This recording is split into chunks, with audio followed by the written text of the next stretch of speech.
Grace and peace to you from our Lord Jesus Christ. Christ is risen. Hallelujah. What a difference a couple of days can make, right?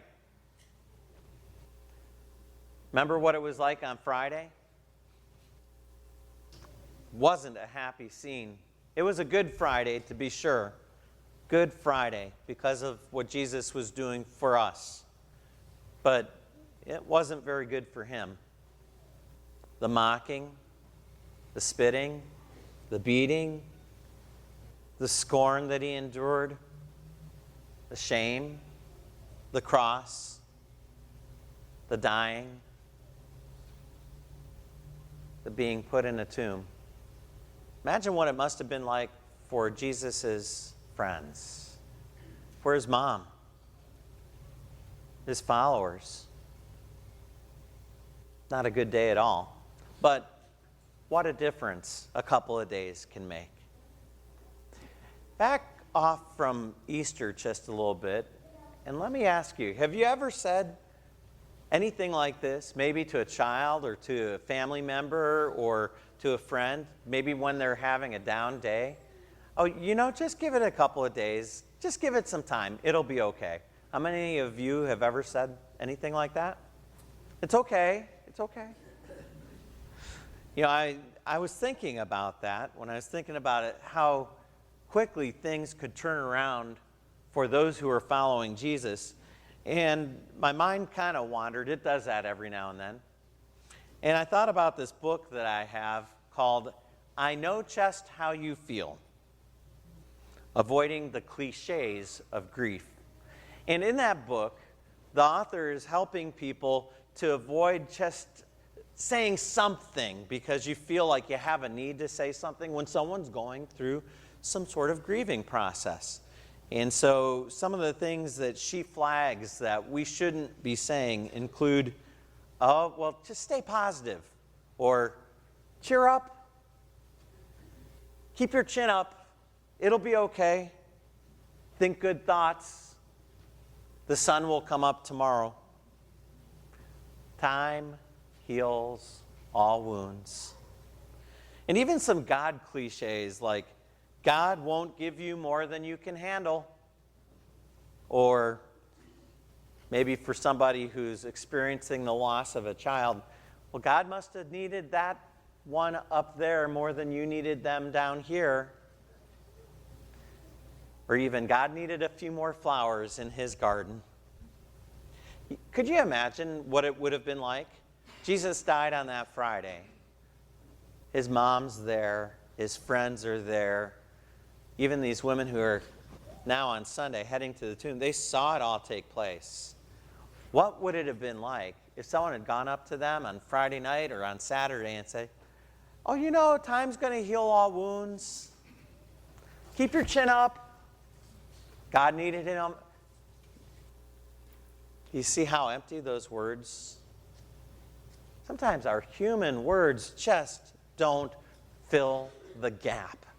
They do not fill the hole in our heart. And you and I, that we're celebrating Easter today, isn't it true that we really live in a world that functions more like Good Friday than Easter? It is in that sense a Good Friday world. All you have to do is live in this world to experience life in this world.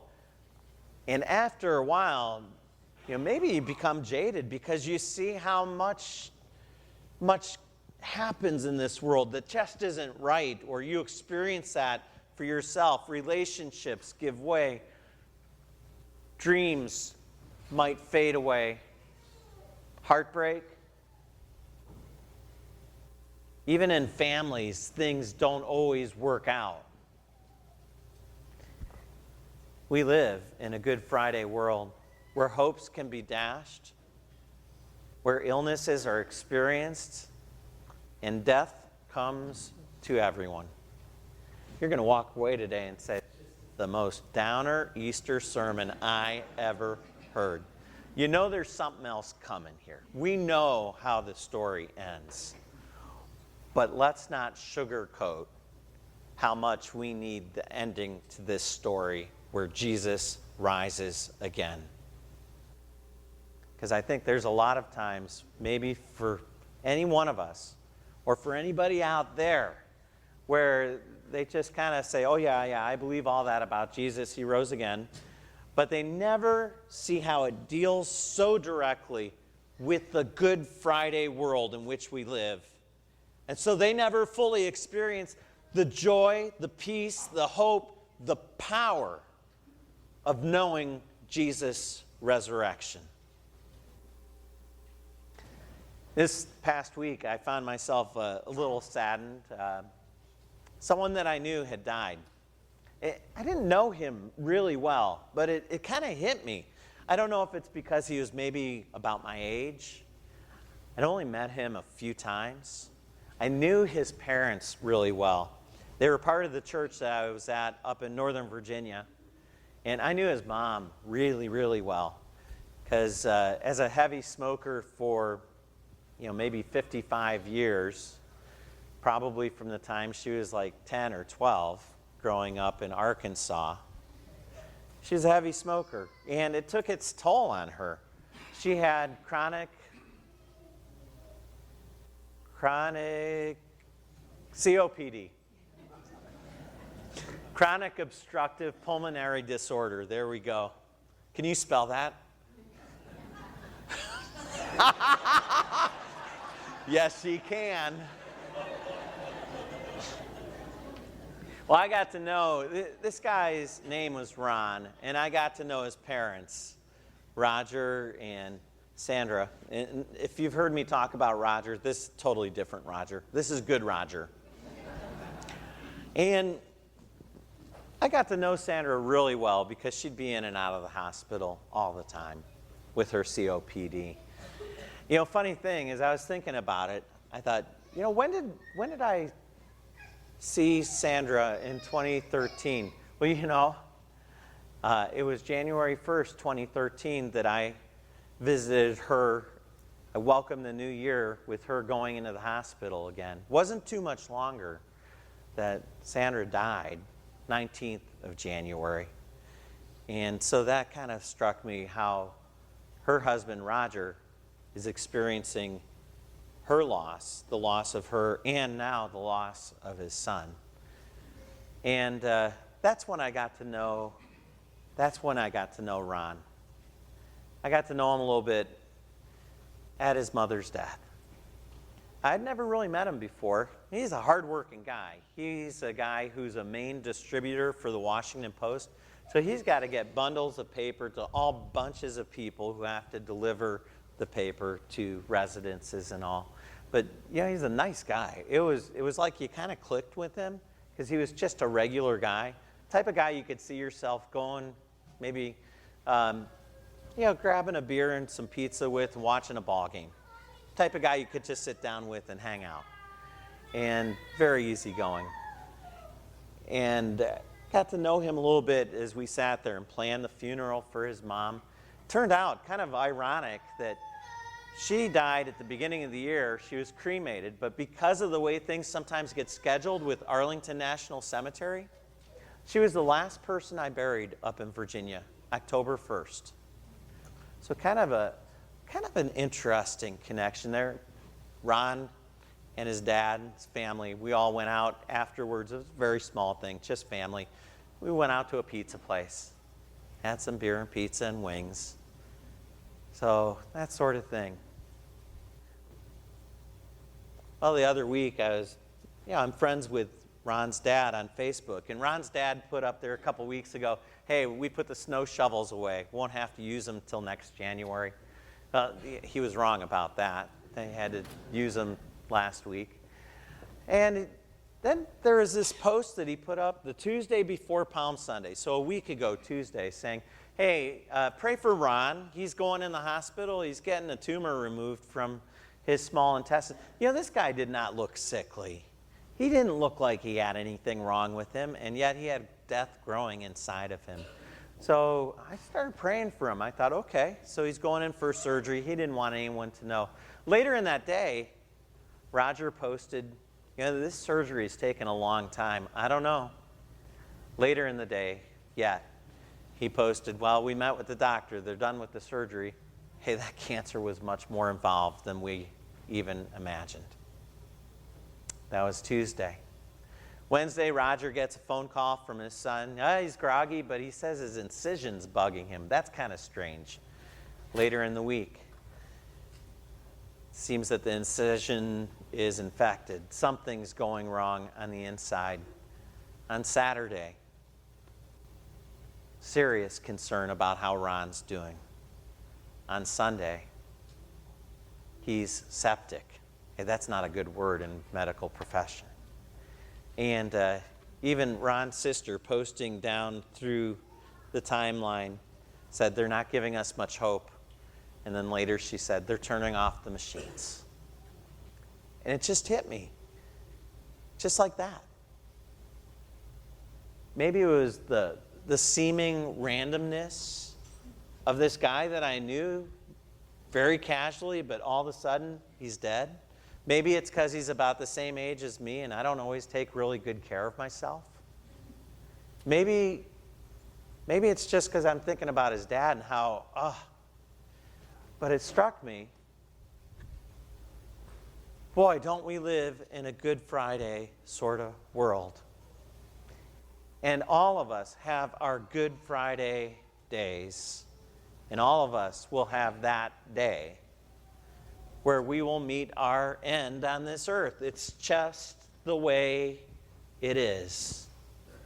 Into the middle of that, how do we make sense of, how does it change things to know that Jesus is alive? Because I'll bet you, as the women make their way to the tomb, they had been with Jesus the week before. They had seen him die. Saturday was a holy day, the Sabbath. They wouldn't have worked on that day. They wouldn't have done anything. So they would have rested. I'll bet you it was a restless sort of rest. And they must have felt pretty empty, pretty defeated, pretty Good Friday-ish. And then Sunday, they don't know what to expect. And they're going to the tomb, and there's this earthquake. The angel comes down, rolls away the stone. The guards,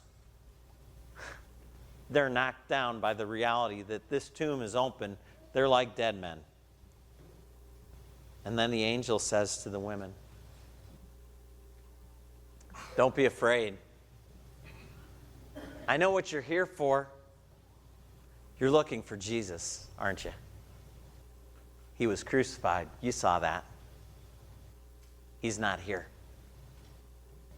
He's risen, just as he said. Go and tell his disciples, because he's alive. Go and tell them quickly that you got to see the place where he was laying, and he's no longer there. He is up and about. Tell the disciples that they're going to get to see Jesus in Galilee.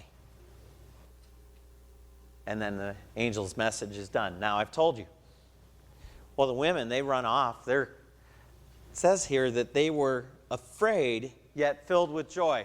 Kind of a too good to believe thing, kind of a, boy, this kind of shakes you sort of thing, and kind of a, I can't wait to see what happens next sort of thing. And they're running to tell the other disciples, but someone stops them on the way. Would you believe it? Jesus, standing right there. And he says, greetings. They know it's him. They fall at his feet. They grasp his feet. You ever notice that part here in the reading? Hey, there's still nail marks there. Maybe one of them was the one that washed Jesus' feet with her hair. I know these feet. These are Jesus' feet. He's alive, and I'm worshiping him right here, the reality of the resurrection. This is not something they dreamt up. They hold on to the feet of Jesus. And then Jesus, he says words of restoration. Don't be afraid. Go and tell my brothers to go to Galilee. There they will see me. You notice how he put that? Go tell my brothers. Now these are the guys that all fled when Jesus was arrested. His brothers. This includes Peter, who said, I don't know the man. I should be cursed if anyone even thinks He denies Jesus 3 times. Restoration is afoot when Jesus is a living. So Jesus calls them his brothers. Think about that. No matter what you've done, no matter where you've been, no matter how big the sin, because of the restoration that Jesus brings, he says to all those who follow him, you're my brothers. I love you. We are together like that. Well, that must have been amazing. Think of all the things that were restored.